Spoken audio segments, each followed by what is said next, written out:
We'll call the regular Town of Florence Planning and Zoning Commission meeting on Thursday, April 6th to order. Maricel, would you please do roll call? Commissioner Vanderstar.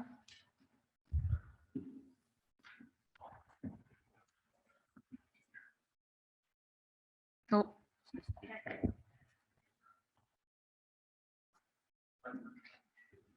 Okay. Commissioner Capolongo.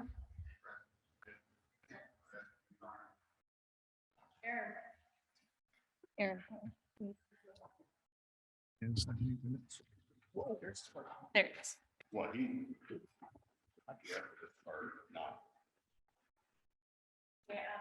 He's gone. The microphones for commissioners aren't working.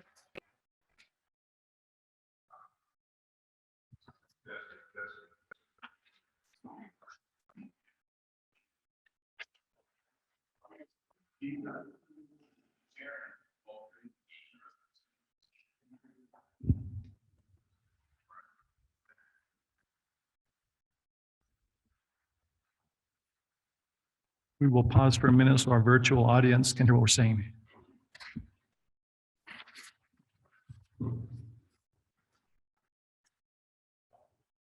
Yeah. Okay. During the interim, since everybody can hear me, we'll show our appreciation and thanks to our council liaisons, Councilmember Mendoza and Councilmember Busolato, who are here with us this evening. We appreciate them being here and for their support of this part of the process.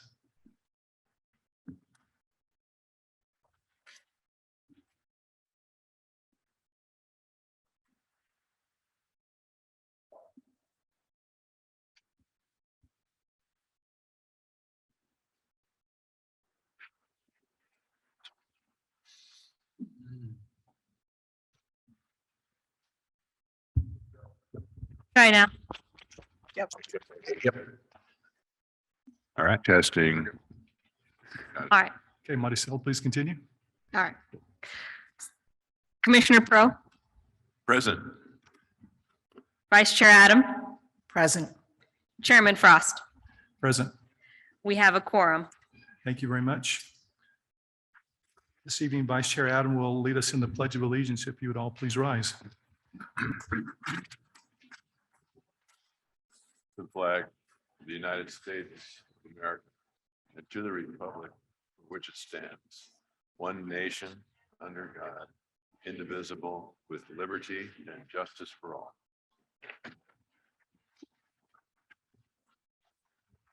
Thank you very much. Okay, the first order of business is a call to the public. And I'll read this. I see we have some public attending. We appreciate that. Call to the public for public comment on issues within the jurisdiction of the Planning and Zoning Commission. Individual commission members may respond to criticisms made, may ask staff to review a matter raised, or may ask that a matter be put on a future agenda. However, members of the commission shall not discuss or take action on any matter during an open call to the public unless the matters are properly noticed for discussion and legal action. With that said, is there anyone from the public that would like to address the commission? Please come forward and please state your name for the record.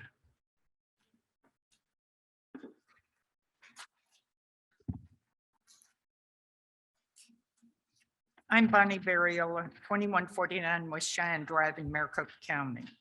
You're to be commended for asking for a presentation on There, thank you. Thanks. Okay. You're to be commended for asking for a presentation on transportation infrastructure projects. I'm here to bring ghosts from the past myself. When I was senior planner for Pinal County from 1996 to 2004, rezoning the beginning of and most of Santan Valley, I told everyone I did not want Pinal County to do what Phoenix did when they created a huge cul-de-sac like Ahwatukee. Unfortunately, that is exactly what Pinal County did with Santan Valley. Ironwood was supposed to take care of the traffic, but Hunt Highway needed to be 5 lanes and the powers that be refused to require it, so it remained a 2-lane road. You are smart to refuse to let that happen to 287 since development is forthcoming there. It's good you all are working with Pinal County so you can determine how best to handle all the additional traffic that would be created in North Florence and Pinal County adjacent to Florence in that area. Developers have made you aware over 10,000 acres is planned, both within the town limits and adjacent in Pinal County. A bit of advice on reviewing master planned communities is to have a work session on each master planned community at least a few weeks prior to the actual meeting for voting. I discovered this was very important to have the commission review the huge, especially a huge master planned community that is thousands of acres, because I would rezone them 3,000 and 4,000 acres. And it's difficult to digest what is planned and vote on it at the same meeting. It should also be mandatory that the developer make a presentation at the required neighborhood meeting in order for the neighbors to know what is being planned. It is impossible for the neighbors to immediately know what is planned from looking at a site plan. It would also be advantageous for you all to attend the neighborhood meeting too. Remember, the purpose of planning and zoning is protect the health, safety, convenience, and general welfare of the public. How can this be accomplished if the public is not involved in the process? Thank you very much. Thank you for a very eloquently stated position. And I think we very wholeheartedly agree with you on looking to the future. That's what we're trying to do. So we appreciate the wisdom from the past. Thank you very much. Thank you. Any other comments from the public? Yes, please come forward and state your name for the record.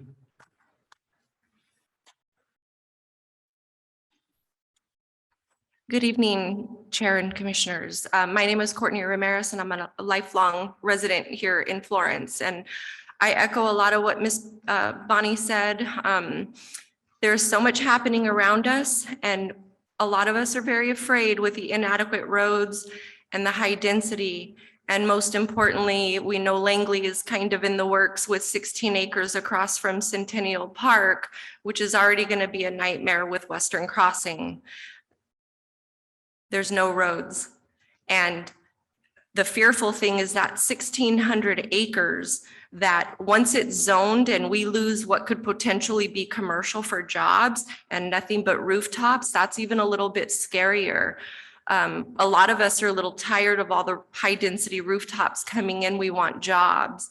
And we really want all that considered when it comes time to planning. Why are we allowing these developers to work with such huge parcels at one time when right now we don't even have the roads? We had that mistake back in the boom, and we see what happened now on Hunt Highway and Attaway and Arizona Farms. It's a nightmare, and that was due to high density and everything just packed like sardines. And I know, Harvey calls it urbanization.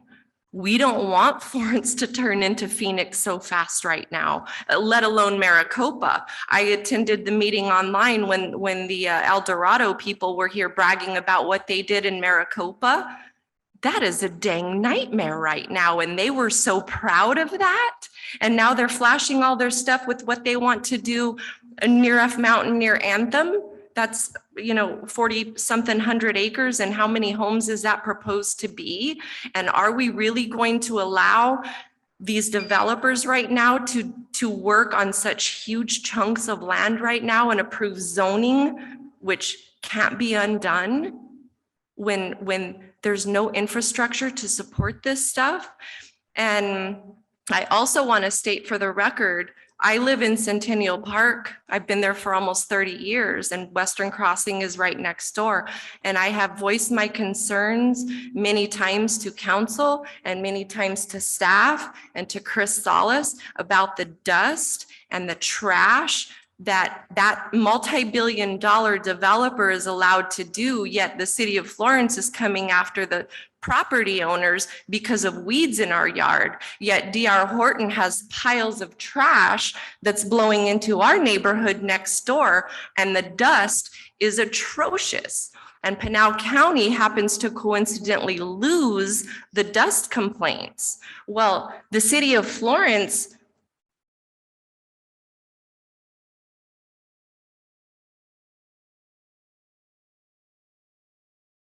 We appreciate you coming and taking the time to express your opinion. Thank you very much. Anyone else? Okay, we will now close the call to the public. Appreciate you taking the time to come down and be part of the process. Okay, agenda item number 5, discussion, approval, or disapproval of the minutes from the regular meeting conducted on March 16th. Commission members, any comments, questions? No, if not, I will entertain a motion. I'll make a motion to approve. I'll second. Okay, we have a motion from Commissioner Capelongo and a second from Vice Chair Adam. All in favor to approve, all in favor, please say aye. Aye. Aye. Okay, 5-0 approval. Moving on to new business. Presentation, approval with conditions or denial of a temporary use permit for the model home park by D.R. Horton in the Anthem at Merrill Ranch, Unit 33A, PZ-23-19. Maricela, it looks like you're ready with staff report.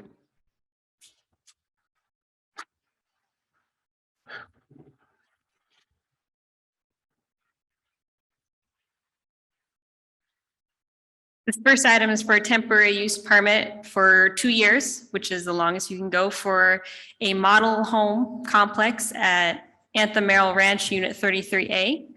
This is one of the newest plats. It is zoned within the Anthem at Merrill Ranch PUD, and it is R1 single family. In our code that calls for a temporary use permit.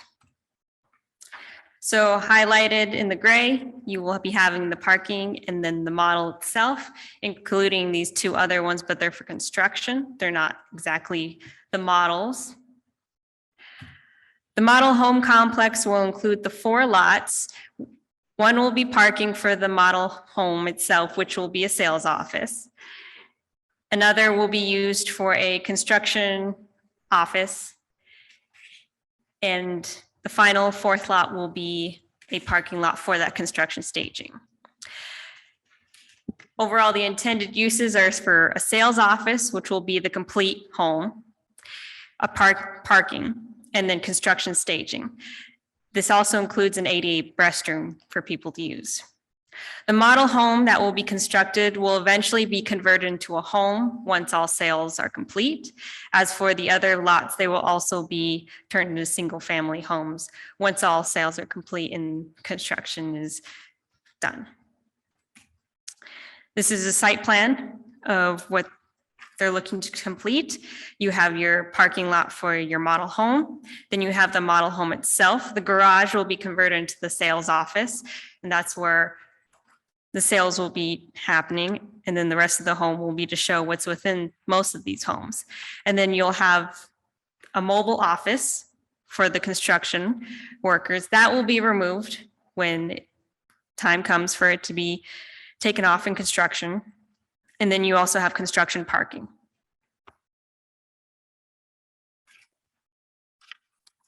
In our findings for this temporary use permit, it does not impact the neighborhoods around it. So the neighborhoods are to the north. Those coming in might go through these neighborhoods just to come to the model home park, but those 4 lots itself shouldn't incur too much traffic or major impacts. Something we do ask for is that the model home area stay clean. It will be paved in order to get fire safety into that area. Otherwise, surrounding, you just have single family homes and or Hunt Highway and the sewer plant to the west. All of these zonings should not be negatively impacted by this single model home complex, which will eventually be turned into single homes as planned. With that, staff finds that the proposed use will not negatively impact adjacent properties. The proposed use will not unreasonably interfere with pedestrian or vehicular traffic or circulation area. It shouldn't demand additional parking. The subject property is within zoning that supports the temporary use, and the current general plan supports this use as well. And the applicant will ensure the premises will be kept clean and sanitary, free of litter, and all circulation of parking surfaces will be suitable for dust control. With that, town staff recommends approval of this temporary use permit for 2 years. And the Planning and Zoning Commission can vote to approve with conditions, or disapprove the 2-year temporary use permit for case PZ 2319. We do have a representative for D.R. Horton online if there are any questions. Thank you, Maricel. I have one quick question before we open up for questions. Are we the approving authority, or are we making a recommendation to council for approval? No, you are the approving authority. Okay. Just want to make sure we were clear on that. Okay. Questions, concerns, comments? Chairman, just one, just because of the presentation earlier, I'm just interested in knowing on number 4 there, will be kept clean and sanitary. How is that enforced? Who's enforcing that, or who's, supervising that? So the town, based on complaint, will be the ones who are enforcing it. Okay. And they could get, if it doesn't stay that way, they could get their temporary use permit taken, since it is a condition.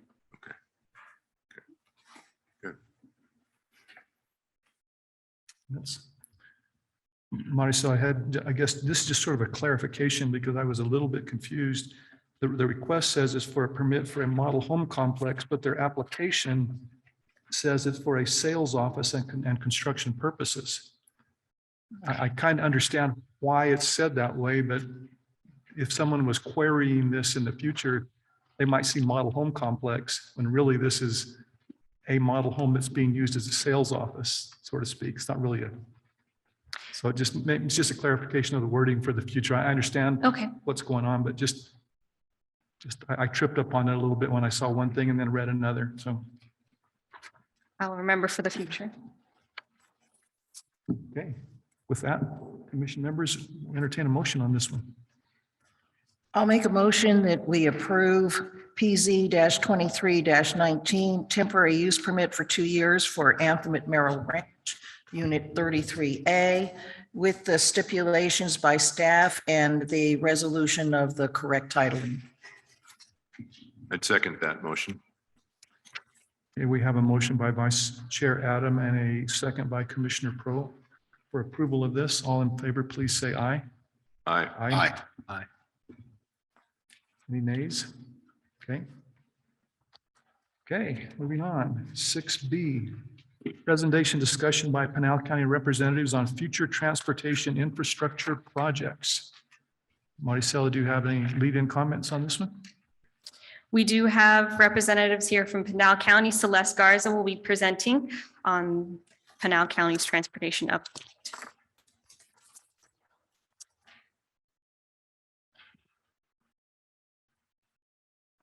And Celeste, if you would just, for the record, just introduce yourself and your title and all that fun stuff, please.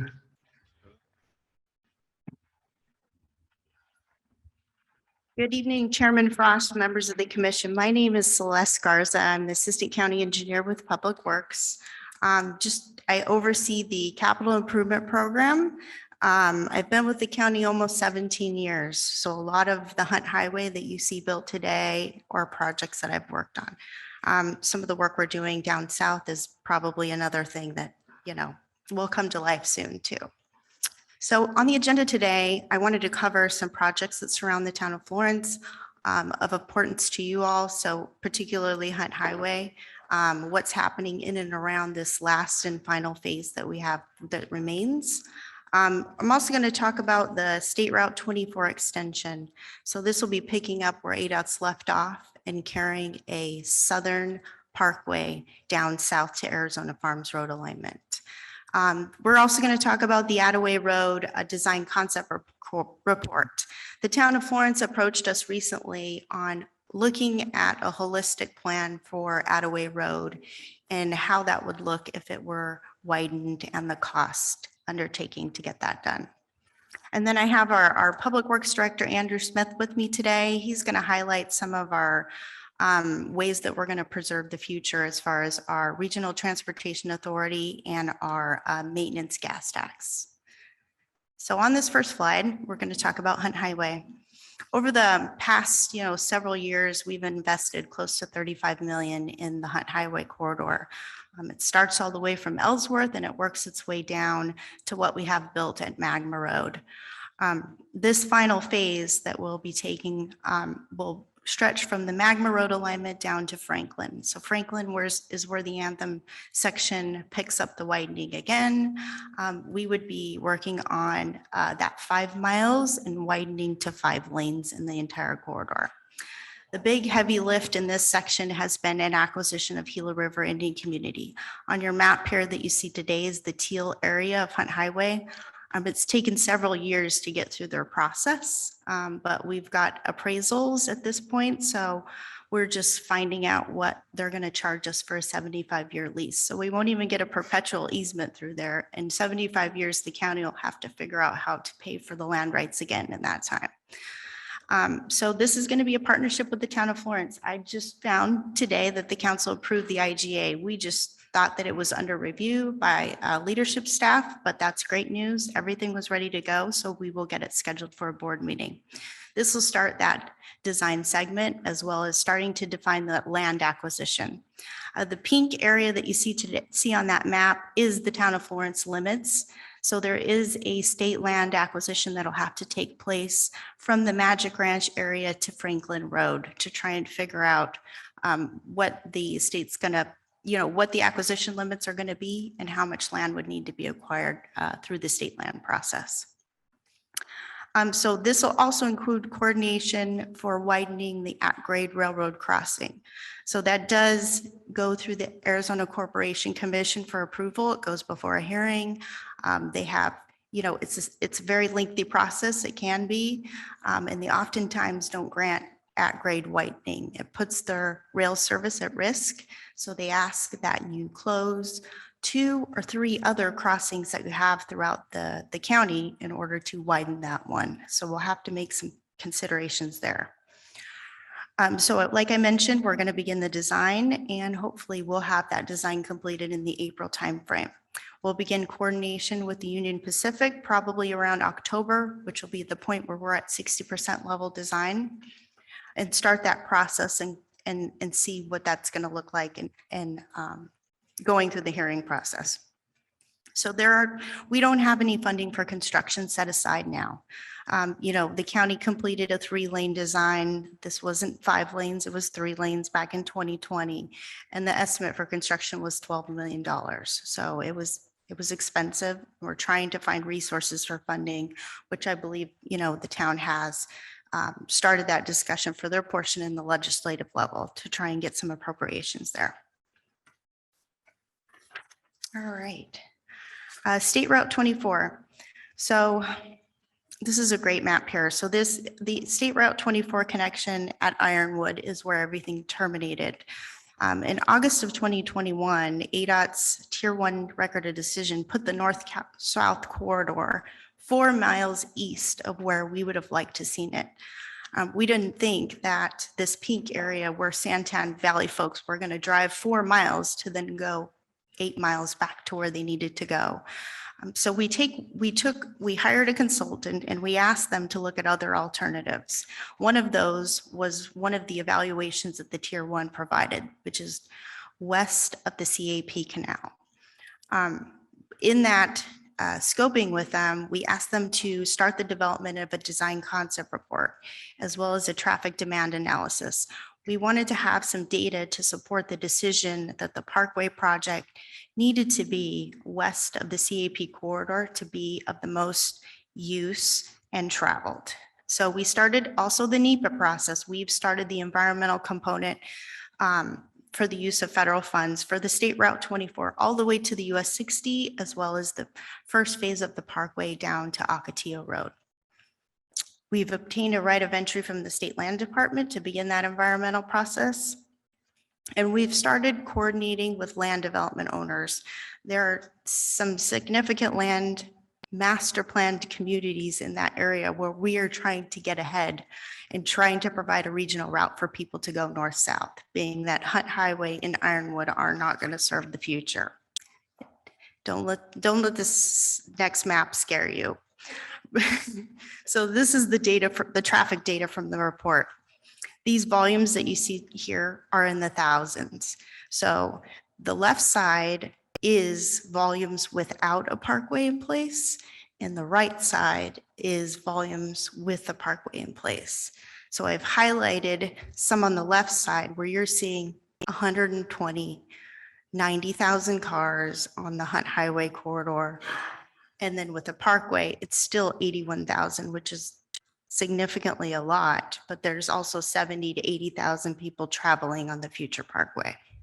This is what the 2050 model looks like. So if all of those developments were to build and develop by 2050, this is the traffic problem that we could potentially be dealing with. So that's kind of why we're trying to paint the picture. The north-south corridor is the blue that you see on the east side of the map. So a little bit structurally about what we're going to be building. So we're going to continue the ADOT model as far as building a 4-lane interim facility, but providing the right-of-way width for an 8-lane facility in the future. That would be both for the State Route 24 as well as the Parkway project. In this area, these are freeway type volumes. These are state facility type volumes. So ultimately, we'd like to design for the future so that if it needs to be widened, it can be. Here's an overall map of the project as a whole. So we're still working through the design concept report and the NEPA process for the entire Parkway project, as well as a little bit of the State Route 24. So none of these corridors are defined, but we wanted to look at several options in the analysis. So the first phase of construction would be the blue that you see here today. The second phase would be the purple, which is from Ocotillo down south to, about the Skyline Drive alignment. And then there's 3 alternatives south of this location. So you can see there's several master plan communities south of the Skyline Drive alignment, as well as several that are located within the town of Florence.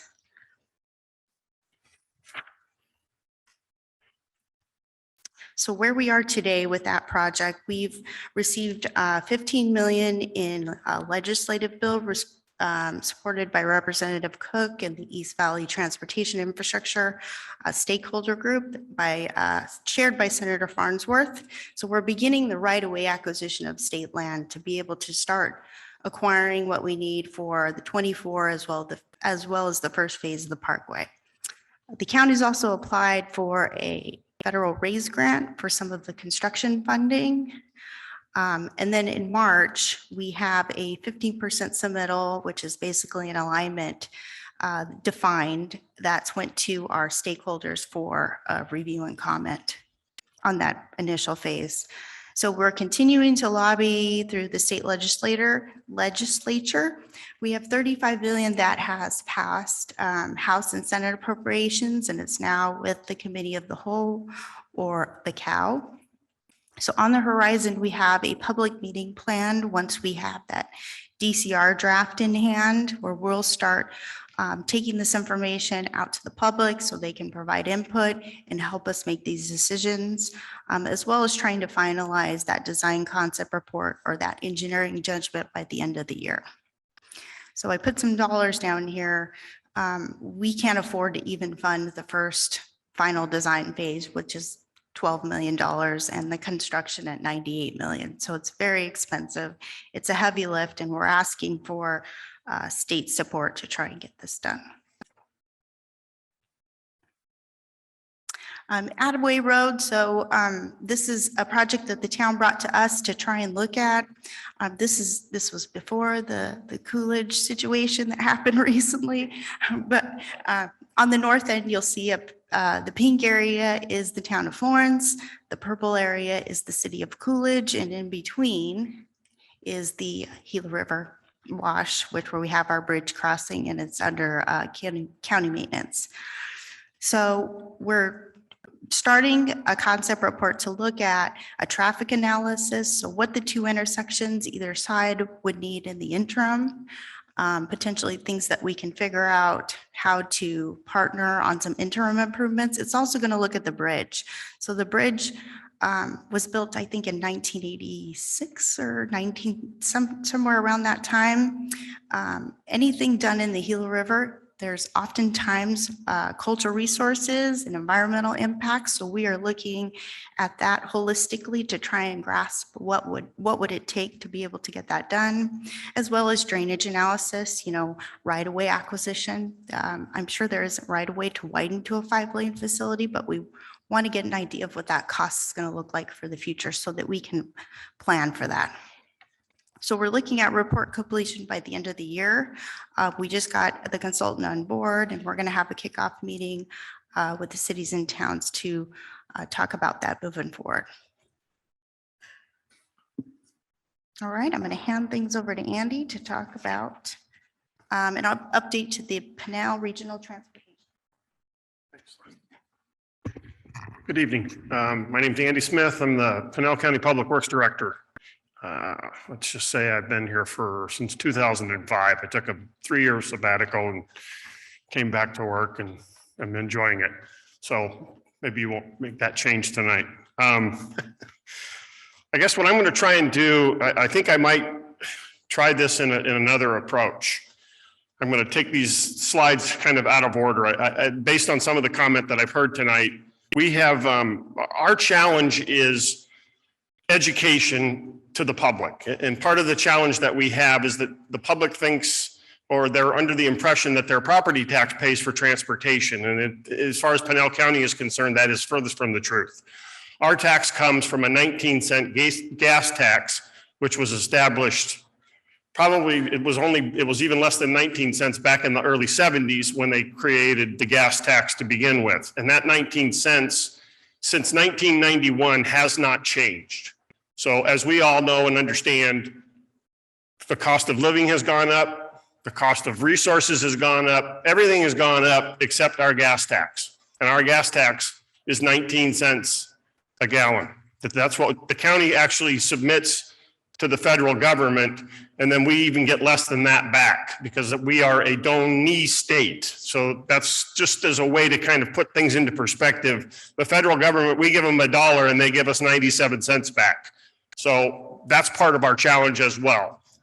And then it's based off of our population. So we then share it with our cities and towns that are in Pinal County. So town of Florence gets a cut, Coolidge, Casa Grande, et cetera. So I wanted to kind of put that into perspective. So what we've done in the past to try and mitigate this or offset these shortfalls of our dollar amounts is back in 85, the three Pinal County Board of Supervisors thought that it would be helpful to try and come up with a transportation tax, sales tax. So that was attempted in 85, but it failed.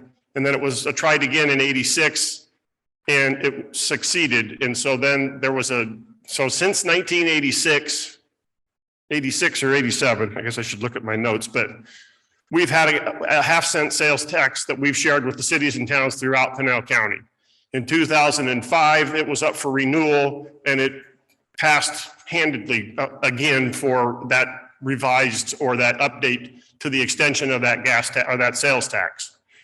So going forward, and that's obviously, that is also shared with Pinal County's cities and towns. So, and then that's based off of a population distribution formula. So based off per head for whatever you have in your town versus cities and et cetera. So the county actually receives about 12 million currently of that tax. And that's what we do a lot of our capital improvement projects on. So as you can see, we're only with the dollar amounts of these costs of these projects, you kind of see where we start to fall as far as our process being impacted, I guess.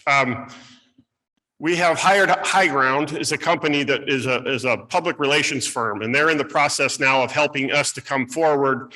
The gas tax expires in 26. We want to try and get out by 24. So we're going to start working with our cities and towns to kind of come up with a plan to market this, to take it back out to the voters in 24 for a vote to see if we can continue with this half-cent tax to continue just to maintain the maintenance of our current facilities that we have within our county and obviously within the cities and towns. So that's kind of the struggle there, is we're working with that. Then I'm going to caveat this with, you all may remember the Pinell Regional Transportation Authority. When the Board of Supervisors adopted the creation of the Regional Transportation Authority back in 2016, I believe your mayor sits on that particular board as a voting member of the Regional Transportation Authority, and it's actually housed up at Central Arizona Governments. There was a plan established and there was a half-cent tax that was sent out to the voters, and it passed in 2017. Unfortunately, the Goldwater Institute felt that it was unconstitutional, and they took it all the way to the Supreme Court, where we lost. The RTA lost. The courts allowed us to collect the dollars for those 4 years that we've been fighting with in the courts.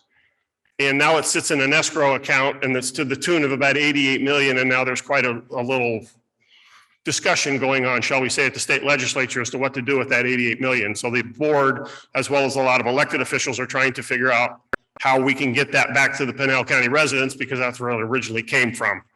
And so we are continuing to work through that. There has been bills introduced, but they have died. And that's kind of where it's at. It sits in this account.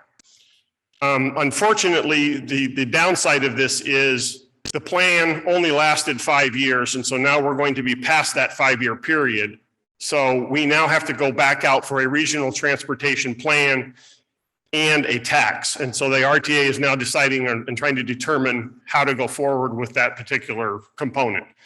And so I say this with some hesitation or reservation, in that to try to confuse the two. The RTA, it's also a half-cent tax, as is the half-cent that we're currently doing for a sales tax. But the two are far different, or vastly different, because what we're trying to do is just maintain the existing road with the current half-cent tax that has been in place since 1986. And all we want to do is extend that so that we can continue to maintain the roads that we have and keep up with the growth that we're trying to keep up with.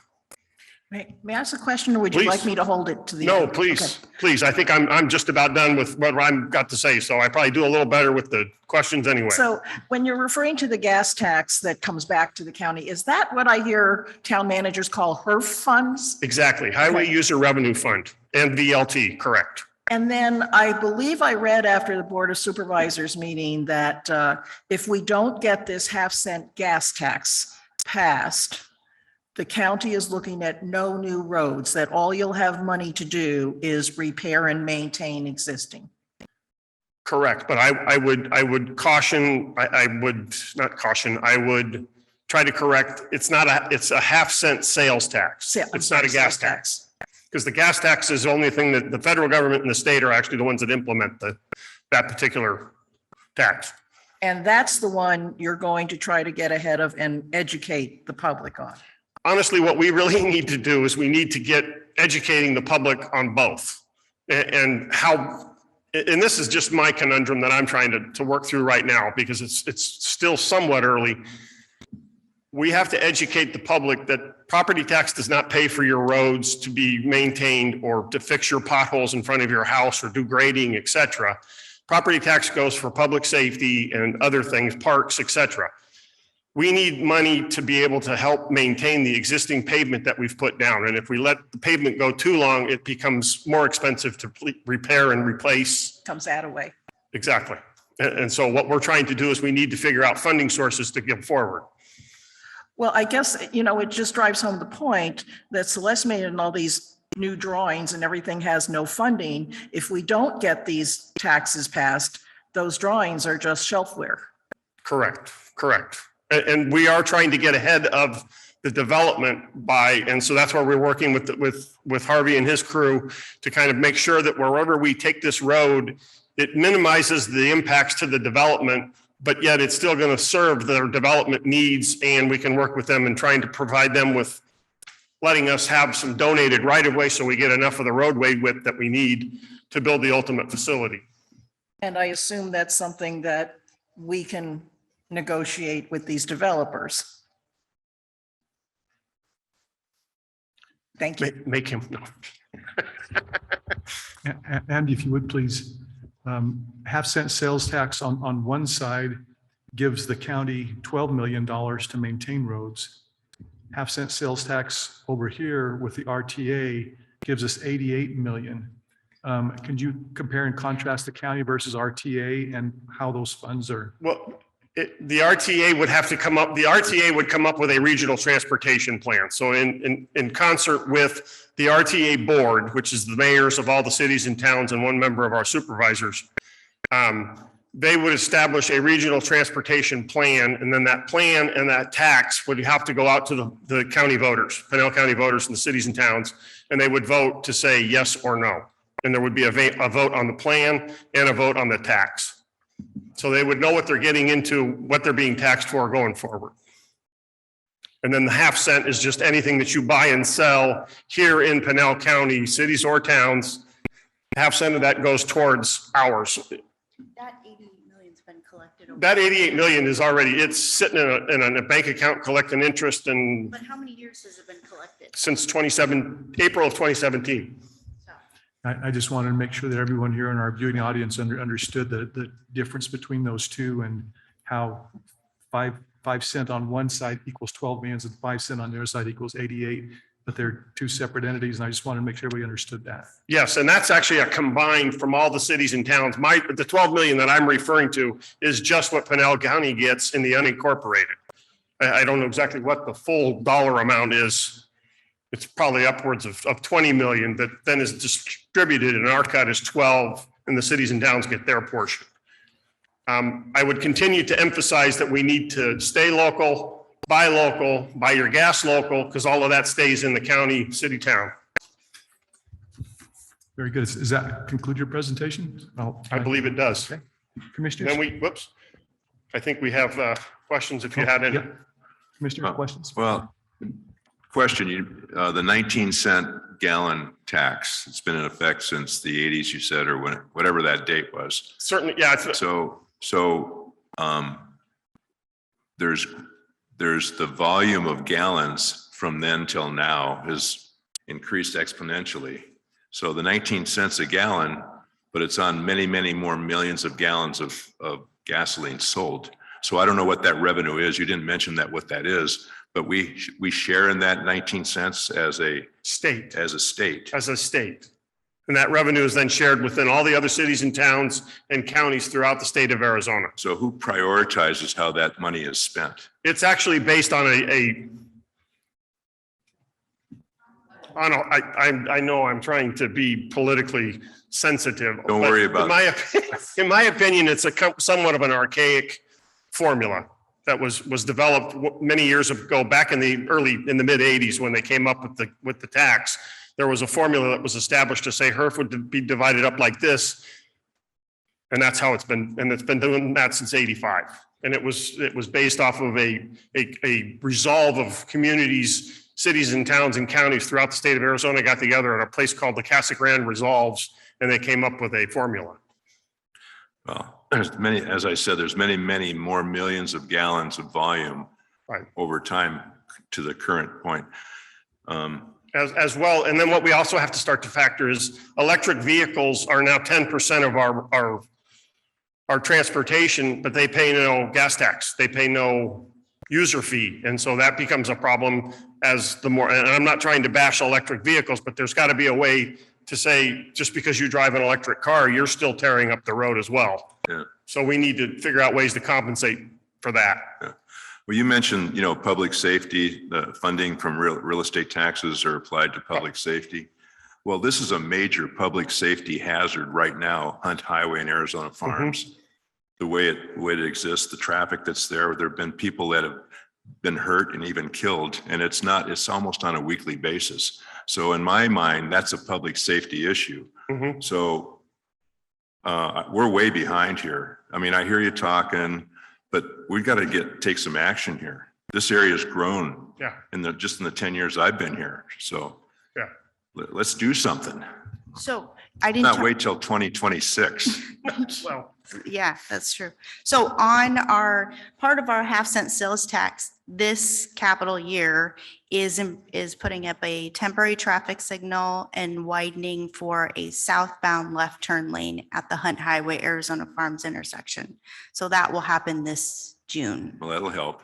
There'll also be some pavement preservation work done in the complete stretch from Magma down to Magic Ranch, as well as on Arizona Farms to the second railroad track, which is where the county ends their maintenance. So that's about $2.5 million of this funding that's going to try and preserve it until we can get to a point where we can fund the widening project. And then 79 and Hunt, ADOT's putting in a traffic signal as well. Correct. Yes, but I don't know if it's funded for I construction. thought it was. That last conversation I had with Doug Molesky, it was. Oh, So okay. I don't know exactly when, but there is a schedule for a Yeah. SR at 79, just north of the bridge, 79 and Hunt Highway. There is and I will find out what that is and I will let Harvey know. There's a traffic signal slated to be installed there. Okay. Chris may even know that. It's really hard to be patient. So. Yeah. Okay, thank you. Commissioners, any other questions or? I had a question at the council meeting when council approved the IGA with the county and it just sailed through. Director Salas had a question. He said he had a discrepancy in the 5 miles on Hunt Highway. And so he was supposed to check that out. Do you know what that was? I think he had a question of whether the county was going to plan to redesign the 3-lane facility to a 5-lane facility, but I thought that communication was clear. But if it wasn't, yes, we're certainly not going to have 5 lanes, 3 lanes, 7 lanes. We're going to maintain that 5-lane facility all the way south, even through the county segment. I didn't know that it was going to council again, so if I could have answered that question before you got to that point, I certainly would have. Okay, so I don't know when, it was a little confusing on some of your charts. You're going kind of fast. And I know it's a 2050 planning horizon. But my question is, since we have approved multiple PUDs, master plan communities, and, a lot of growth has happened. I've read in our traffic report, there's a traffic demand model. Is that something that would be appropriate to be updated with all the master plan communities we have approved and with the ones that will be coming down the pike? Because I don't know if you said this, I feel like your modeling is saying it can take more cars. And I think we're saying, no, it can't. No, that model is just giving you the data of how many cars there are. If I were to show you the level of service, it's like a grading system from A to F, you're going to see a lot of red on that map that's going to show level of F. I'm just trying to paint the picture of how bad the future could be if we are not making improvements to some of these arterial connections. Understood. The biggest problem, we used the MAG model. The MAG model didn't define these areas well with their future land use. So we really dove in, pulled the P&Z data of the number of homes that could potentially be built and updated their model to what the real picture should look like, because it didn't define volumes the way it should have. So again, this is just for our commission. If we look and we see areas of red now, does that say, do we still approve more housing to go in there? Because it's already red. And even if all these plans come to pass, it's not coming soon, right? If they're not funded. Or you can ask for more capacity on the roads. Yeah, that would be the first thing. So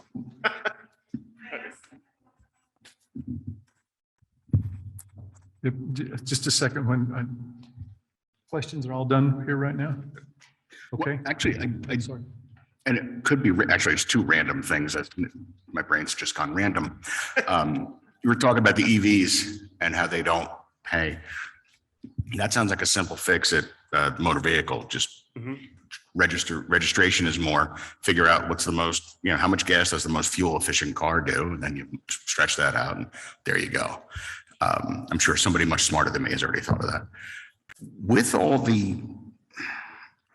based on your numbers going forward, the horrific traffic situation, is anybody taking air quality into consideration? We're in a valley. I mean, smog is a thing. Emissions are a thing. And with that number of cars, air quality is going to go right down the, That actually is a part of the component that MAG will measure when we ran our model and then we give it to MAG, and MAG runs its own kind of model, and they are the air quality, conformity for the count for our particular part of the state. And they run it as well to say, if you do these kinds of improvements, you put in 3 lanes, 6 lanes, they run it on various ways and make sure that it falls in within that conformity. And so then we can say, yes, you can do these improvements, or we got to pave some roads over here, or we have to do some other kinds of roads to ensure that we, I'm but more yes, it is concerned being with checked every time a model is run. just the sheer volume of vehicles. And that's something actually that'd be nice if we had that information too. I know we always talk about water when we're looking at developments, but that's something else to take into consideration, air quality, because that's, you got to breathe.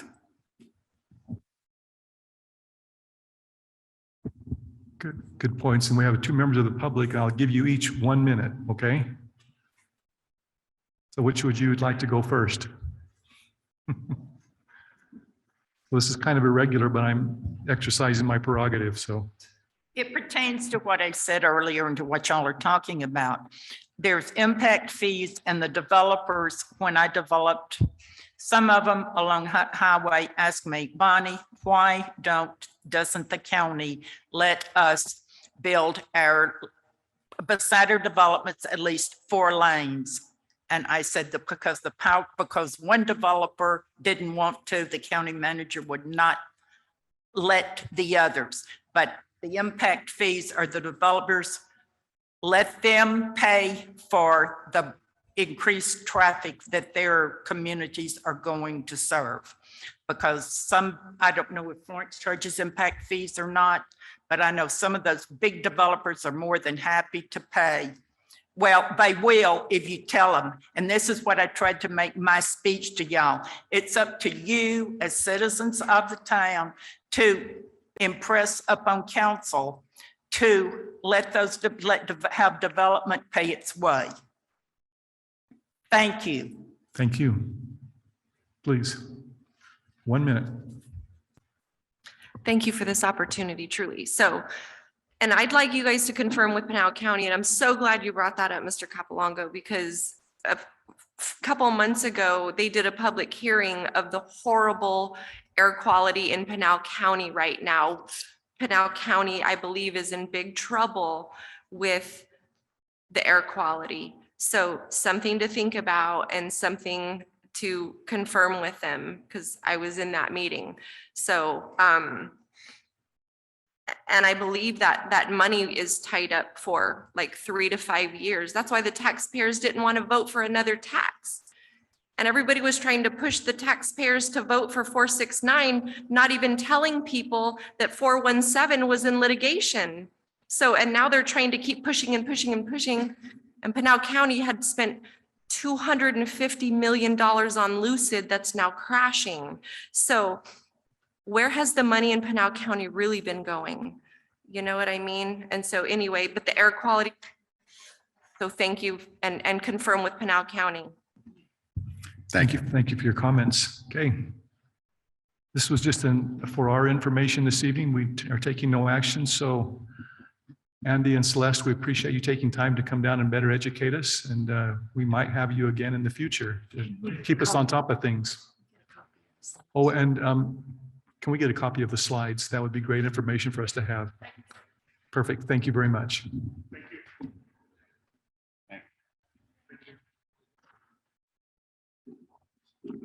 Okay, item 6C, presentation discussion of the Florence Development Code amendments. Harvey, are you on deck this time? Yep.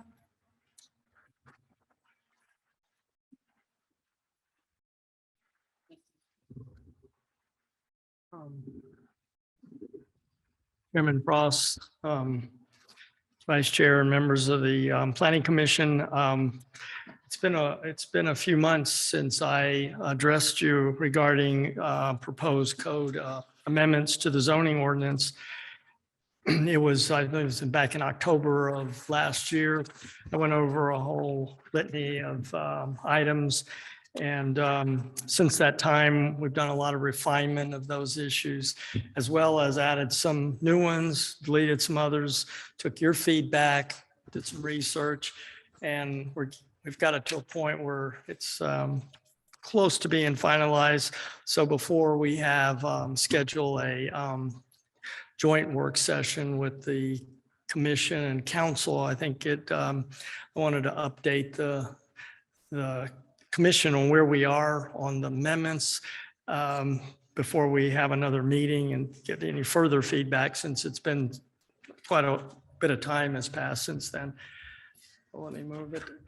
As you recall, some of these issues came about through comments from the Planning Commission, council, public, staff. We found inconsistencies or items that were lacking within the code. Some of our definitions were just out of date and needed to be refined and updated. So what we have are some new definitions. We've deleted some definitions. We had inconsistencies. We have two. In our zoning code, there's what is called a district use regulations table, which lists quite a few uses, and then it'll have the zoning code and whether it's permitted by right, not permitted, or it requires a conditional use permit. We had some areas where both it was permitted and / conditional use permit. So there was a lot of confusion as to which one do we allow. So we're clearing those up, as well as any inconsistencies with that document. And in the text, there were uses listed under some of the districts that were inconsistent with this table. So I'll go over some of the changes in definitions first, and then just to refresh your memory, a new one that we've added is basically what's very popular right now in Pinell County. We have three solar farms within Florence that we've approved. And we seem to be getting lots of applications throughout Pinell County because of the demand for solar and energy increases based upon the population in Pinell County, as well as in Maricopa County, is what we call agrivoltaic farm, which is basically agriculture and solar energy generation on one site. So we've added that as a definition. This is, Mari tells me that's really a word. I've never seen that word before, but I guess it is a word. Yes. Sorry to interrupt, Harvey, but just wanted to get a formatting question for you. Would you like us to interrupt you and talk about questions as we come to them, or you want to wait till the end of your presentation? It's your prerogative, Chairman, whichever works best for you. I don't want to interrupt your flow if it's not necessary. Should we just hold them and list? What would you like to do? You're making the presentation. I don't want to mess you up. I think maybe if you just ask questions as I go along, it might be more efficient that way. It's hard to remember as we move forward. A lot of communities use the term group home, and a lot of the federal government still refers to it as group home. But in Arizona, licensing, the more up-to-date term is assisted living facility, assisted living home, and what is called transitional housing, which used to be a halfway house. Transitional housing is more of a politically correct term. So we're adding a definition for assisted living home and assisted living facility. Basically, assisted living home is 10 or fewer within a single family home where there needs to be some custodial care, elderly population, and this would be allowed by right in any residential area. And the Fair Housing Act through the federal government does not allow us to discriminate against that. So there wouldn't be a public hearing. They would be allowed by right. Of course, they may have to do some upgrades, ADA requirements, maybe put a ramp in the front to accommodate some of their clients, but that would be allowed by right. And then an assisted living facility is greater than 10. And both of these are licensed through the state of Arizona. And the facility would be would be allowed as a conditional use permit in the industrial districts. So it's more of a commercial and use rather than a residential use. We've eliminated the definition for halfway house, and we've substituted it. It's called transitional housing. And the definition is a facility for housing, rehabilitation, and training of more than 6 individuals after release from an institutionalized housing, which is based on criminal activity, mental illness, or drug addiction. And it provides for a bridge to have citizens come back to independent living. So this is their way to adjust to another, to independent living because they've been institutionalized. So that use, I may have misspoke, that use would be a conditional use in the industrial district. The assisted living facility would be allowed in the commercial district. So I misspoke there. So the use table will reflect those new uses, and I'll go over a table in a Harvey, minute you have a here. question on this one? This is more than 6. Is that because that's where our peers are at? Where did that 6 number? It's just interesting. It has to do with the Fair Housing Code and the licensing within the state. 6 or less than 6 is under a different classification. It would be in a residential environment. Okay, just wanted to clarify that. Thank you. Kennel, there's just there's conflict in the code. Do you have a question? Yeah, I wanted Vice to, Chair. if it's all right, back up to the kennel. Is there other reference in the code as to the size of the lot? Because breeding 5 animals, right? If they're dogs, a normal litter is 6, 10, 11 times 5. And if you're in a small lot in a residential zone, that is an impact. This is not allowed in commercial residential zone.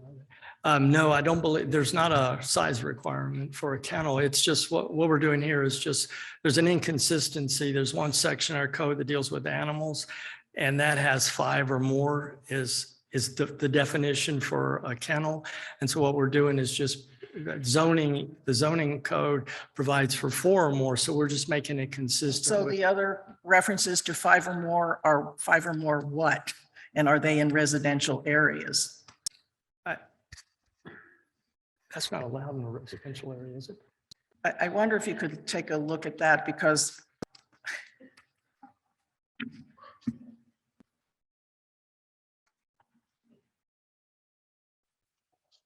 I'll have to research that one and we'll get back to you just in a minute here. I think Commissioner Adams' point is very well taken about the humane treatment of animals, and there's probably some parameter that says for a dog, it needs X amount of square feet. So if we have 5 dogs, and multiply it by that to make sure they have it, so that we're not, times however many puppies, these are breeders. right. So, yeah, probably something in there that says something about size per dog or something, or area per dog, I guess. So we don't crowd them all into Right. 3,000 square feet when they really should be in 6,000 square feet or something. Okay. The district use tables, we're clarifying some things that are inconsistent with the code, like manufactured home as a conditional use in a single family residential R118. I think another place in the code, manufactured home is not allowed in the single family residential area. So there's a conflict. So we're removing it out of the R118. We don't believe that's the intent of the code. I mentioned we're removing the definite, go ahead, Chairman. I noticed on our sheet of information that you didn't discuss the public utilities facilities.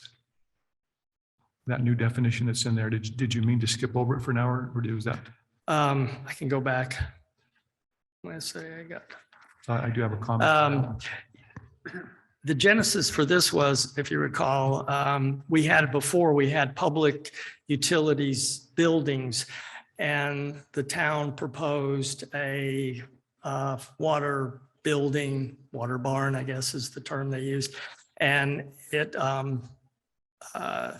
did not require a CUP or a conditional use permit, and got a lot of public scrutiny, obviously. So what this definition is changing it from public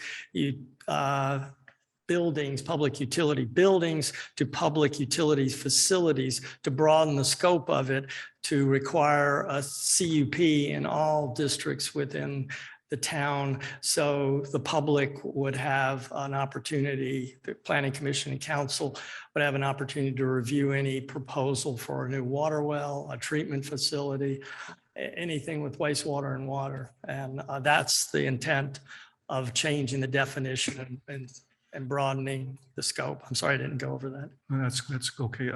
You said a word though that's not in here, and that's what I was curious about. There's no mention of wastewater in here, and I know lift stations and whatnot can sometimes come out of the ground and will need specific treatments to make them aesthetically pleasing. So if you'd add something in there for wastewater facilities, then I'm good for it.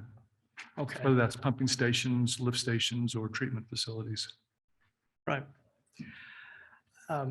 With the only caveat, there's some things that, public facilities, as you know, wastewater goes downhill, so we may have some limitations if we're doing certain public facilities and water wells. We have to focus where the geography allows us to. So there are some limitations on that. But we'll have every effort to have a public process when we locate those, so we can get public feedback on what we're proposing to do. That's the reason for that. Your list is just very inclusive. It just doesn't include wastewater, and it probably should, just to make sure that it's there. Mr. Chairman, it does say water treatment and production. So water, we're using that term loosely. Water, whether it's blue or brown, we're using that term loosely. From a utilities guy, water treatment and wastewater treatment are two different animals. That's so. correct. That's correct. There's no question. I could add wastewater if you want me to add wastewater. We'll add that. Let's see, where was I?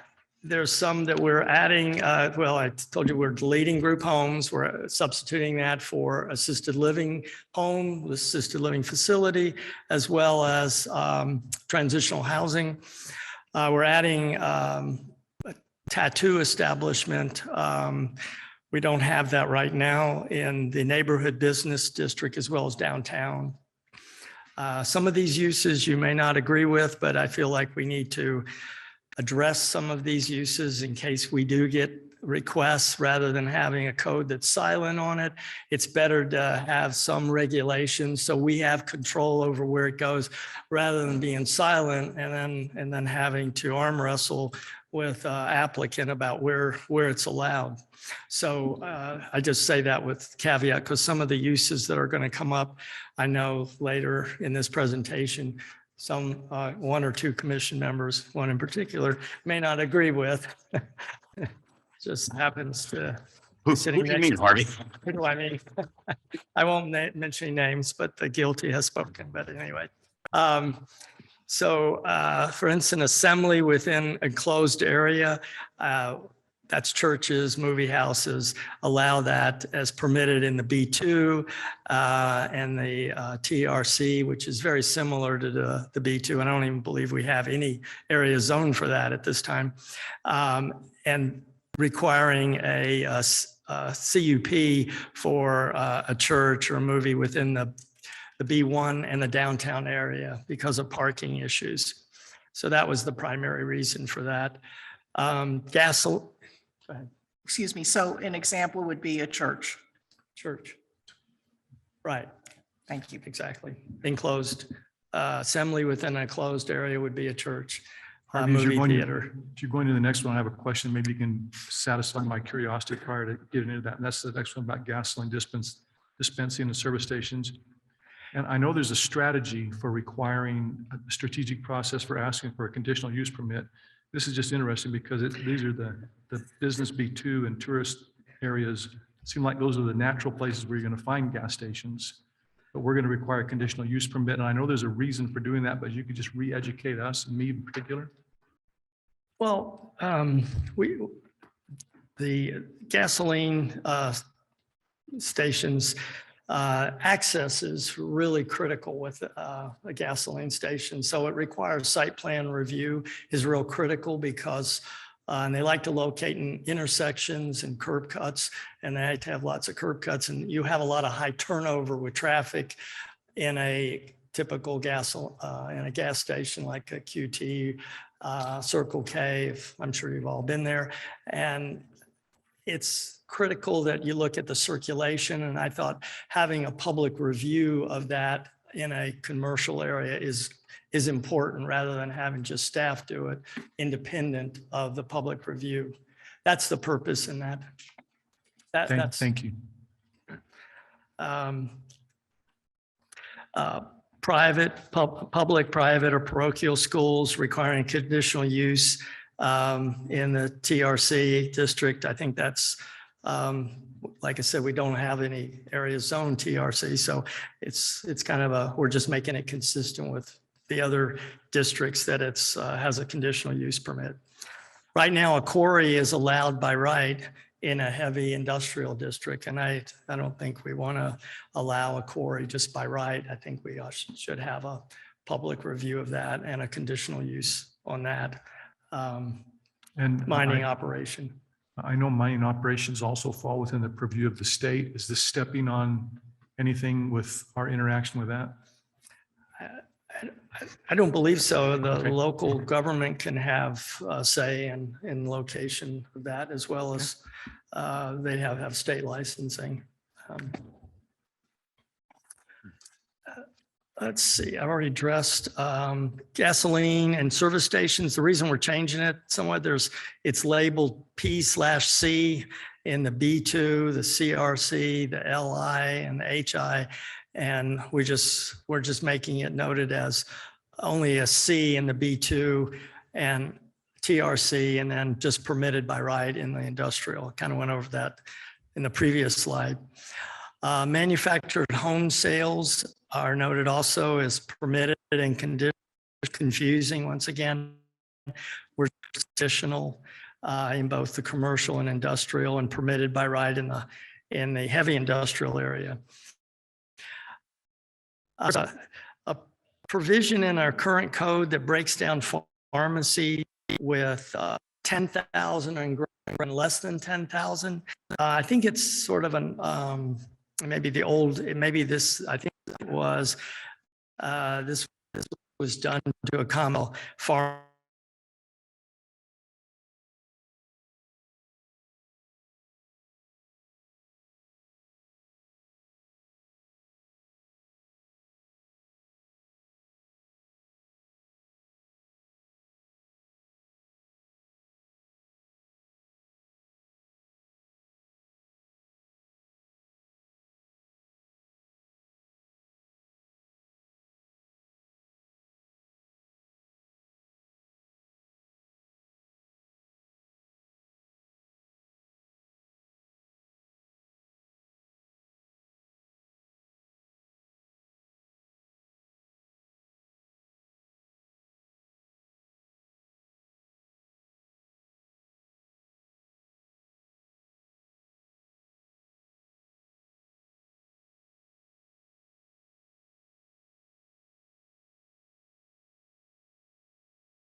facility that was proposed up by Merrill Ranch Parkway and Hunt Highway.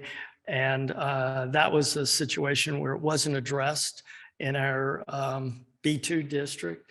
And so the staff interpreted that it did require a conditional use permit, but it was silent. Our code was silent. So now we're just clarifying and making it specific that it does require a CUP for that. As well as new sale of new manufactured homes and recreational vehicles requires a conditional use permit. Harvey, before you jump ahead, just looking back at that, I understand that where the medical marijuana, that it was stricken, it's no longer conditional use, it's permitted? Yes, Mayor, No, okay, Yeah. I'm on they're board with permit. that, because we have two coming in anyway, so. Well, yeah, I think when the last time it was amended in Florence, there was, we didn't have legalized recreational marijuana, and we just addressed the medical marijuana. And since that time, the voters passed the recreational marijuana. And the way the state guidelines work is we have to treat those the same. We can't be more restrictive for recreational than medical. So we treat those now the same. And most of the time, you don't have facilities that are just selling for medical. They're doing both. And that's what we're getting. And that's what I just wanted to make sure I was interpreting that correctly. you are. From previous experience, and I know sometimes the schools can be very sensitive to facilities like that, alcohol, and other things that are located within a certain proximity of the schools. And our current code doesn't have a proximity so you have to be so many yards from it. I don't recall if the state has one either, but both of the facilities that are coming in now are nowhere near our schools. I'm just thinking about the future because I know from previous experience, this caused a lot of consternation and arguments between council and developers and commercial users that wanted to locate at a certain location, and the school board would vehemently oppose that because of proximity to school children. And so it kind of put the council in a tough position. So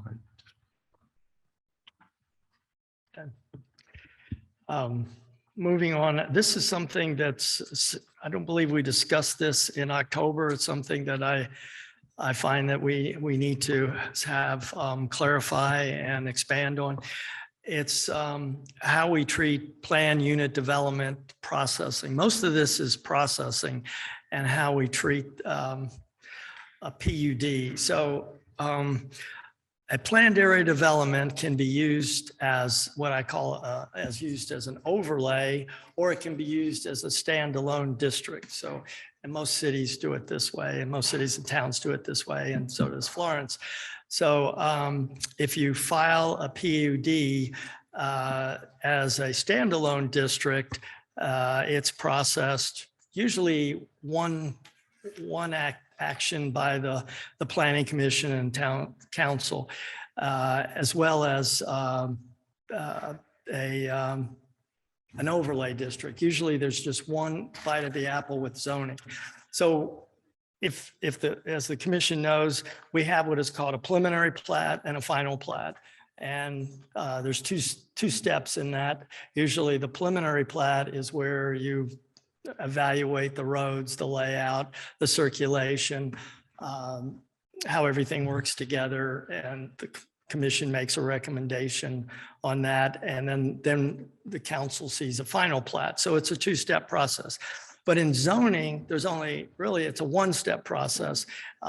If you have a planned area development, it goes to the planning commission, they review it, make recommendation, it goes directly to the council, or it could go back after the council sees it, may not act on it, but it's just a one-step process.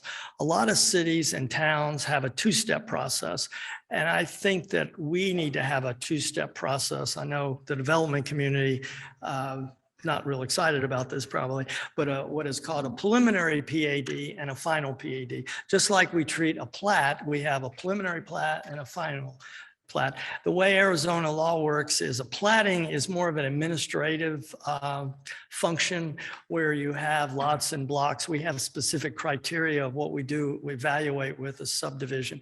We tinker with the design and the access, but really you don't have a whole lot of latitude and a lot of discretion when it comes to evaluating a preliminary plat.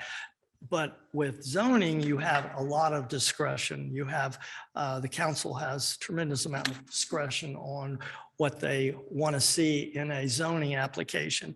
So I feel like we ought to have a two-step process, and we're looking at two major PUDs right now. CD Farms has over 650 acres. It's roughly 1,600 units. And then we have what is Florence Center, which used to be Lewis Farms. It has 1,600 acres, over 1,600 acres, and it has over 7,000 dwelling units and this is a project that will probably last 40 years, maybe 50 years, and it'll have a significant impact on Florence and talk about roads, everything. It'll have a significant impact. And I think the town should have ability to scrutinize something like that a little bit more closer than just a one-time shot at the apple with that. The final PAD you could submit what the code would allow for is a preliminary plat in conjunction with a final PAD. But once the town gives the zoning to a development, we can't take it away. We live with it. It takes virtually an act of God to take it away. You have to have the property owner say, well, we want to change it or we want to withdraw it. So I think it behooves us to scrutinize it a little bit. Of course, I know time is money and the development community wants to move along really fast. But when you're looking at a 30, 40, 50-year project, a few more months into the process, I think it would benefit everyone for the town in that. What I've done. Speaking for my cohorts up here, I think you would get 5 thumbs up on that thought process. Okay. I thought I'd probably get some positive feedback on this one, but I do believe that this is appropriate. They give us a conceptual plan. There's a lot of room for interpretation. And the thing about when you have a project that goes for 40 years, things change over 40 years as we all change and codes change, lifestyles change. And we can't predict the future. I could write 50 stipulations on a zoning application to try to project out to the public or the future what it's going to look like. But the developer can't do that, and you can't do that, and no one can do that. So it needs to be flexible enough to give us some comfort, but it also has to give the developer some certainty that when they get their zoning, that we can't unilaterally change things. So it's a partnership there. So I'm not trying to be anti-growth, but just try to protect the town's interests long-term with a major zoning application. So the process does allow for small single developments that may want to do an overlay just because they can't meet a certain standard, to consolidate the preliminary and final. So the process does allow for, at the staff's discretion, to combine the both processes if we've got something that really want to get through fast and it doesn't need that kind of scrutiny level. But when you've got a major development, we need 2 steps. That's basically, without reading through the crux of it. It also gives more definition to what is actually submitted at a preliminary stage versus a final. So we know we're getting a traffic impact report at the end. So we know what the traffic impact will be. So it adds more definition to what kind of information we get. So that's the whole purpose in the next section. And we also put a a time frame on it. So someone gets a preliminary PAD approval, they're not allowed to pull permits, they're not allowed to grade, they're not allowed to do anything. They have 2 years to submit the final PUD for approval. So they have a 2-year window. So, just to clarify, because I come from the school of PAD and it sounds like you do too, but we're talking PAD and PUD is Yeah, synonymous here, right? I get confused. Yeah, The last 2 communities I was in, we called it PAD and now it's PUD. So one's planned area development, one's planned unit development.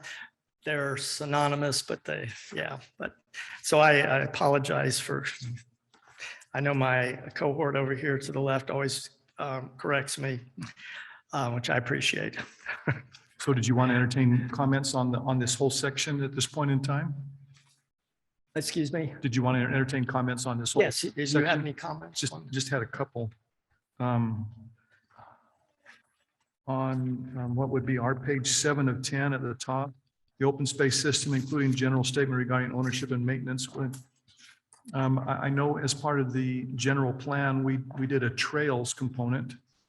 And I would hope somewhere in here, we talk about trails and interconnectivity so that a person, if they choose to bike, walk, et cetera, they have interconnectivity, that some development doesn't say stop and we have a Right. trail that ends without the interconnectivity. So I hope that's being considered as part of this. Maybe we should write that into it as well. So I look forward to a community where a person could ride a bike or walk and Right. get all the way through our community. I just don't see that specifically stated, but I think it should be so that the developers know upfront that we're looking for that. Yes, that's an excellent point. One of the challenges we have is when you have a master plan developer like Pulte, who comes in and does a complete plan, and they control everything in that development, and they're doing all the phases. They can ensure that the trail system works together and connects. But when you have a large zoned area and you have multiple builders come in and buy parcels of land, and then you're dealing with different entities, trying to get them all to line up and to follow a trail system that works for the whole development. It's sometimes challenging, but I understand what you're saying. And we had an example of that with the development that you talked about Pulte at the northern end, where wonderful trail systems in there for biking and walking. And their trail system essentially just ended with no interconnectivity to the north until we caught it in one of our meetings and asked them to extend that trail to their boundary so that we can ask the next developer in line, hey, pick it up and carry it on so that our children can move to school that way, people can go shopping that way. I don't want these developments to think they are a fiefdom in and of themselves. No, they're part of the greater whole, and they need to have interconnectivity not only with roads but with trail system as well. So I think it's worth the effort to make sure that happens. So at the last meeting, Jennifer Ruby brought up when we were talking about transportation planning, our transportation plan. And I had never heard of it. So I went and looked it up, and we do have a transportation plan. It was done, final report is February of 2020. And in that report, it specifically calls out exactly what the chair called out for those trails. It asks for those and to connect the communities wherever possible. It talks about bimodal transportation, bike paths, et cetera. I think we need to resurrect this study. It talks about modeling software that I asked about at the last meeting so that you can predict traffic flows based on however many houses are coming our way. So I would like that to be a topic of discussion or at least required reading. I don't understand what fell off the rails because we paid Michael Baker, who is not inexpensive. He's very good. And I think he did our general plan to do this. And I've never heard of it. And it's exactly what I've been asking for the commission. So I think a lot of this is there. It doesn't seem to have any focus or teeth, but I would suggest that it's something we should be talking to the developers about in a maybe a little more serious voice. I don't see where is such an imposition if they're going to have recreational paths and all the amenities people want. What is so hard about asking them to connect? And then just a couple of other comments too. On page 8, under 1B, talks about traffic analysis, including interior roadways. One of the things that we discussed when we had the developer here last time was, and she admitted to it, that they only analyze the adjacent streets.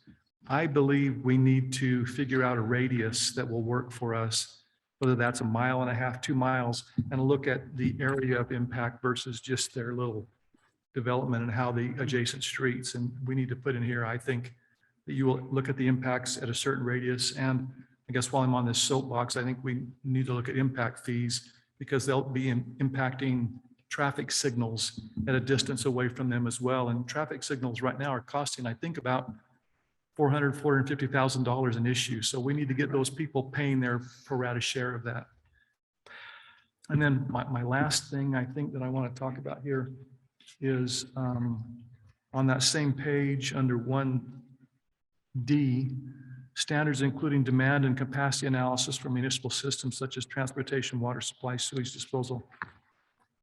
Water supply is near and dear to my heart. And when you talk about a planned area development coming in and taking down a bunch of acreage and us needing to be thinking about that because they might be doing that and phasing over 10, 20 years, in a situation like that, we're going to give them basically a letter that they take the Department of Water Resources saying, we will supply the water for this development so they can move forward. And all of a sudden we got a big chunk of water tied up for that development. Might be hamstringing the council and to say something else comes in, this wonderful commercial enterprise, and we don't have the water for it because we just tied it up because this guy was first in line and tied it all up. Something I think we need to take real careful attention to, or we could hamstring ourselves really quickly with our limited water supplies. Excellent point. Excellent. Yeah, that's why they seek, once they get a plat approved from the town, they have assured water supply. We're basically saying we're the provider and we give them assured water supply, not with the zoning, but with the plat. And I know that the will serve letter is required when you plat, but in effect, we're kind of saying that if we approve a PUD and saying, yeah, we have the water resources to support this. So I think we need to get a lot of upfront information on water demands and et cetera, and et That's cetera. correct. So When we go to, you're absolutely right, Chairman, when we go to ADWR and apply for our assured water supply, we have to show, demonstrate, well, we have all the zoning that we've approved, and we have to make allowance for all of those future houses within our assured water supply. We haven't given the assured water supply to the developer yet, but in our planning, we have to show that to ADWR or they won't, that's only one component of it. You have to show that you have the resources to deliver the water as well. So, no, excellent point.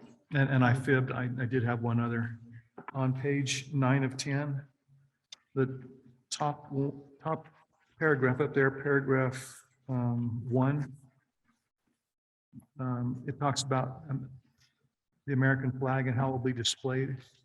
And it says that in not exceed 20 feet in residential zoning districts and not extending above the roof of a building in commercial and industrial zoning districts. And I'm thinking if that makes total sense if we've got a 2 or 3 story building, but if we've got a 1-story building and that flagpole can't go any higher than the top of that building, this might be 12 feet tall. Is that was that the intent of this?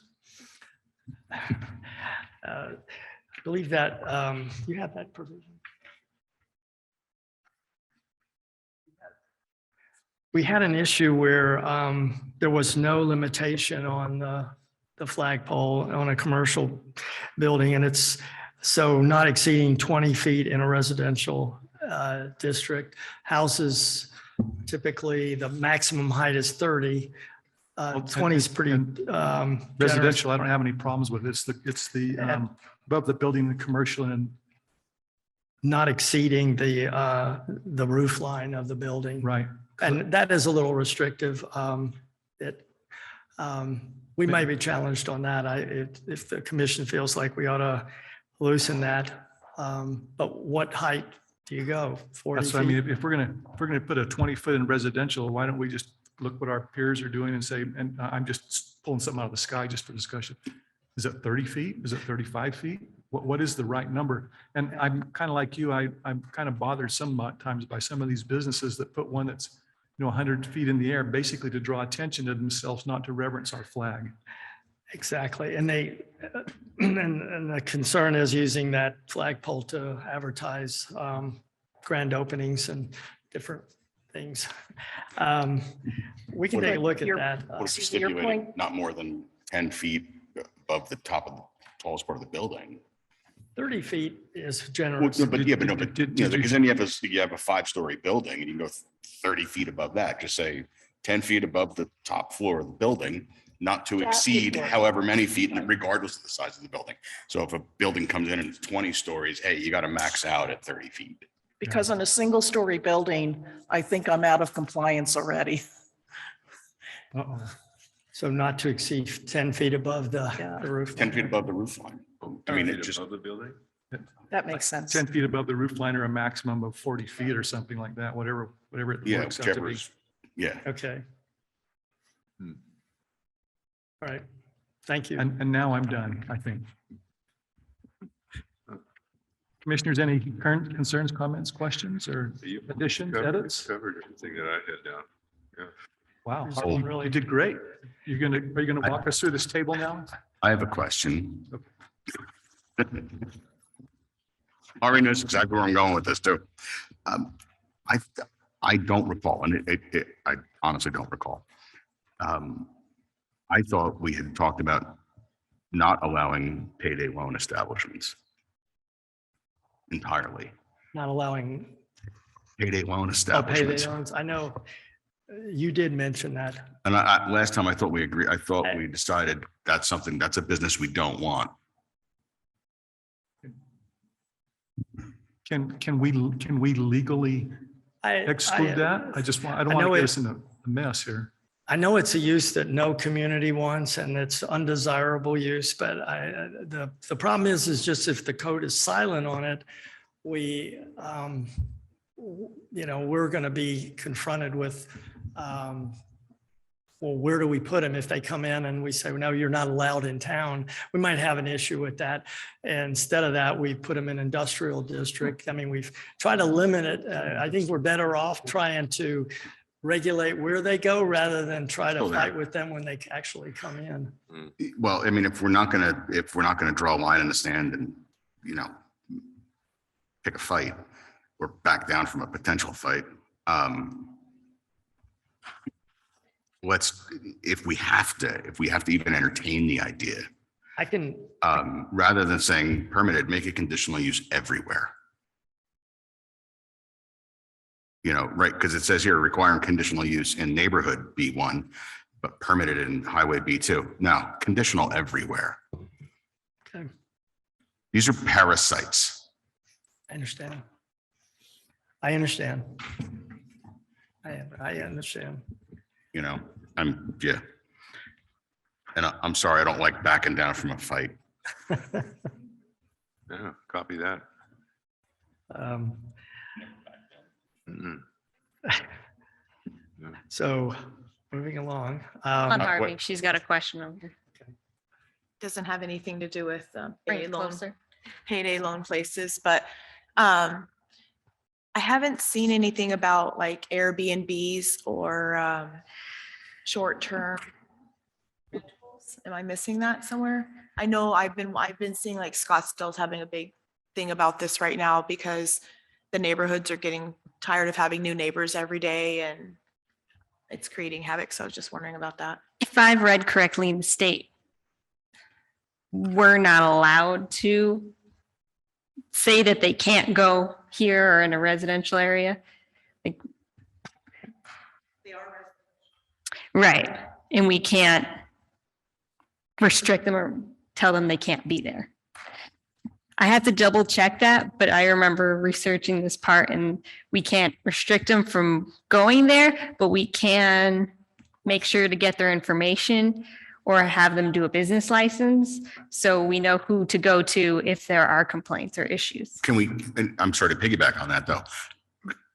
Can we look into limiting the amount or like, X amount of months per year? It has to be a regular residence and then, you know what I mean? Yeah, I know what you mean. Because otherwise, what's to prevent me from buying the houses across the street and just constantly Airbnb? Right, I'll just have to double check the state law on that one, because I know it goes back and forth. Like, it can be really restrictive one year and other years it gets very loose. And certain cities and towns like Scottsdale and Stone have the big problem, so they are taking it on to make it more restrictive. But at this time, I don't think we can I mean, I'm not not permit. opposed to the idea Right, of making a buck, yeah. but One of our historic homes is a great Airbnb, but the owner lives there as well, so she can control who comes and right, goes it's. and when. Yeah, it's just, I think that's what like Scottsdale and Phoenix and them are looking into, is not necessarily putting a max, We but can't hear you.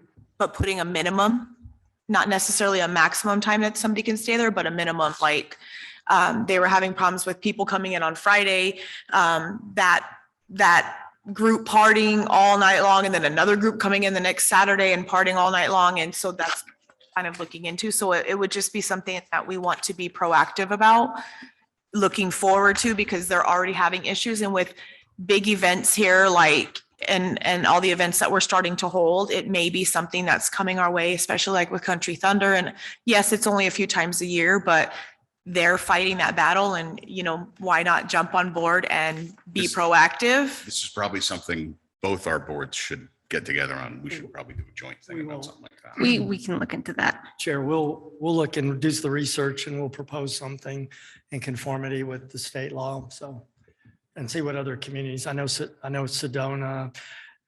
Phoenix, wrestled with this Scottsdale. issue Yeah. quite a bit. Well, while we're on the code, and thank you very much, that was terrific. Thank the town for sending out the notices about weeds, but I've gotten a lot of questions about who's responsible for I don't know what it's called, the frontage, you're between the street and your yard. The rights of way, yes, that would be the town, in most cases. Oh, am I not allowed to I ask don't- that? I just because I it's just not don't on want the us to agenda? stray into an area that's not agendized. And wonder if this might be something that you bring back to us at our next Yeah. meeting. So, Okay. Thank you. Where am I at? Significance of preliminary plat approval. One of the things that we found, we only have a 12-month where a preliminary plat is good for, with allowed for a 6-month extension. And in today's world, a year is just not enough. And development community feels like they need a lot more time. And generally, it just takes a lot longer to do things nowadays than it did years ago, or a lot more complexity, a lot more competition with engineers. So we're proposing a 24-month that the preliminary plat's good for, and allow for also a 6-month extension. So there is some finality to it. It's not just open-ended. And also with the final plat, right now, we do not have, so a final plat is approved by council. We may, the mayor signs it, the community development director and town engineer signs it, but it just sits there and it doesn't get filed. Right now, there is no, they're just sitting out there. There's 30 or 40 of them maybe sitting out there that are final plats, but never been recorded.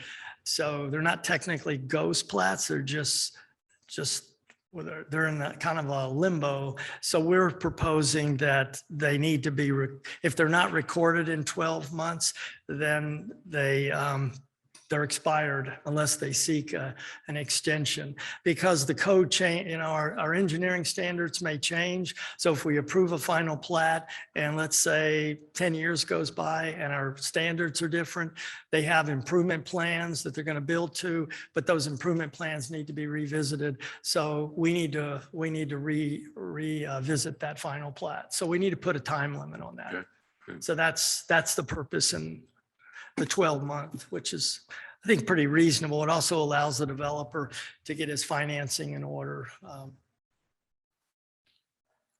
So that's pretty much it. For the highlights.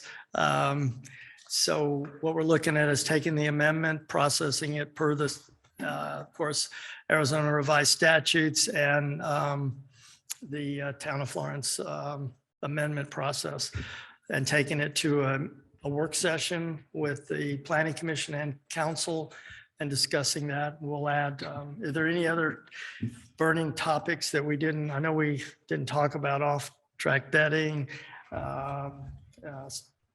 Painting. smoke shops, things like that, but those are in there too, as allowed.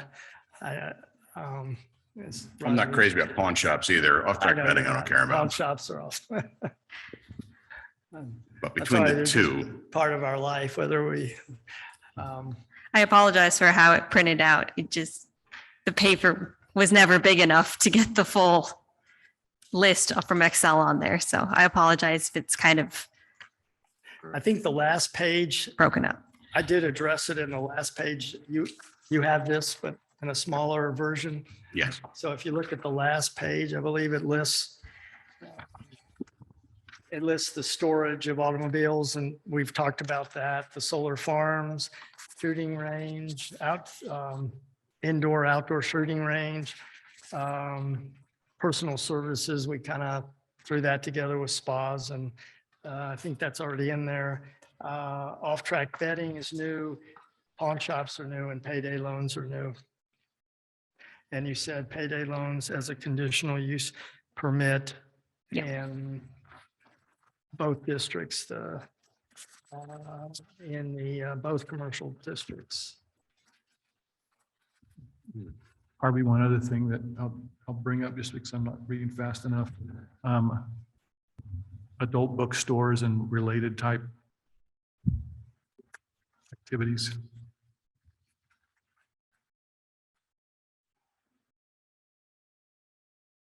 Is there any, I'm sorry. That's like a use like an adult bookstore and everything else associated with that. Do we have that address? Let me look here. I thought I've seen it before. I think we have an address. If not, we.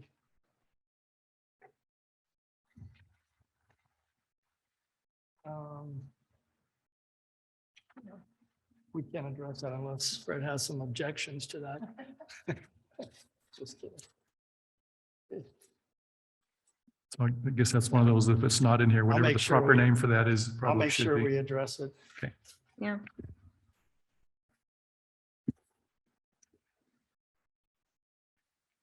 I think they call it sexually oriented businesses is the proper term. It's how they phrase that nowadays. I think that's all I have, unless you have any questions. I think you did well. Yeah, Thank you very much.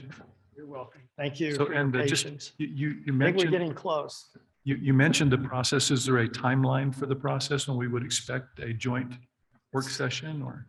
As soon as I can get one coordinated with the administration and the clerk, we'll get one done. They've got a lot on their plate right now. So. We're not going to be waiting a year if that's. Hopefully we won't be waiting a year. I'll try to get one done as soon as possible and then Okay. move forward with the ordinance to P and Z and council. Okay, thank you very much. Presentations, information only, future agenda items, updates, Maricela? I currently have nothing for the next meeting. And that's all the updates I have for that. Oh, that was brief. That's all I have to say about that. That's all I have to say. I know we had a big traffic thing, so I know that usually makes up a big part of our updates, but other than that, no. And we do have one request for a future agenda item from Vice Chair Adam to talk about right-of-way maintenance, which is particularly acute with our time of lots of rainfall right now, so. Actually, Okay. if I could ask for another, if I could, and if the chair would indulge. I just bounced this off Marisol the last time we were here. There's an awful lot of activity on social media regarding on-street parking in Anthem on the Merrill Ranch side. Not entirely sure who has jurisdiction over that. But if we could look into that, there's some streets that are, if there were a public safety issue, you need to get a fire engine down there. It's not happening. It's impassable. It used to be that there was no on-street parking allowed, and now there is. So, Yeah. and it's kind of gone really, the pendulum has really swung the other way now, and Yeah. it's Yeah, like, that is the place to park. So, yeah, understand. Yeah, so if we could look into that, because it's just, it's, people are very bent about it. So agendize that one too, if you would please, and we'll talk about that. Okay. All right, call to the commission, current events. Anything? So I'm sorry, I don't hear that well in here. For the future agenda item, it was about the weeds Right-of-way maintenance Right away. Yes. and Anthem on-street parking. and the transportation plan. No, the parking and. It was on, I'd like to put that on a future agenda as our transportation plan. would you just like a presentation of it, or what do you? I'd like to have your team review it and talk to us about how it addresses a lot of the questions we've been asking, A joint session? right? In terms of trail connectivity, bike paths, in terms of the traffic, obviously, and the fact that there is a MAG tool for modeling. It seems to be available to us, and I didn't get a crisp answer from the county whether they use it or they have their own. But I think that's exactly what's needed here, because we don't have a crystal ball. We're fairly certain Lewis Farms is coming to pass, and certain ones, right? So that should be enough. And if you map that to the county plan, which shows red, meaning these roads are already maxed out, I think we need to do some more planning. And I guess just to put a footnote on that, probably what we need to hear about is when a development comes in, how our town engineer / traffic engineer models those areas to look at impacts, to make decisions on what they'll be requesting. And that's probably enough said. That's kind of what you want to hear is how we address it. Ultimately, yes. Ultimately, I'd like to understand how we look at this holistically. And I appreciate the chair's comment when we look at the traffic impact, that it's not just that immediate coming out the driveway into 287 or Hunt Highway, it's the surrounding area. And we can fairly easily map that to known projects. The traffic study was done with ADOT. So everyone has their priority list of projects. If it's not already on the priority list, it's not going to happen soon enough. So, I mean, that's the kind of discussion I'd like to have, or you to have, before you come to us. So we have your viewpoint on how bad is it going to be and what are we really trying to decide? Okay. I don't know if this is appropriate for this commission, but I'd also like to raise, I know I've had some conversations with Harvey. Bisbee Ranch, over a year, has left concrete debris and junk all over our road. We have no safety lane. This is a safety issue. If you have a breakdown on Adamsville Road or on Plant Road, you cannot pull off the road. And that is the main entryway to our premier entertainment venue. It looks like garbage. And I don't think it's right that a developer is allowed to get away with that for a year. I'd beg to differ on the premier entertainment venue. I'm kind of partial to another one.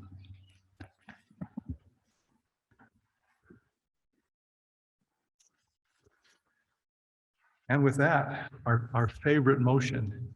Make the motion that we adjourn. I will second that. We have a motion from Commissioner Pro and a second by Commissioner Capelongo to adjourn. All in favor, please say aye. Aye. Aye. Thank you. Have a great evening.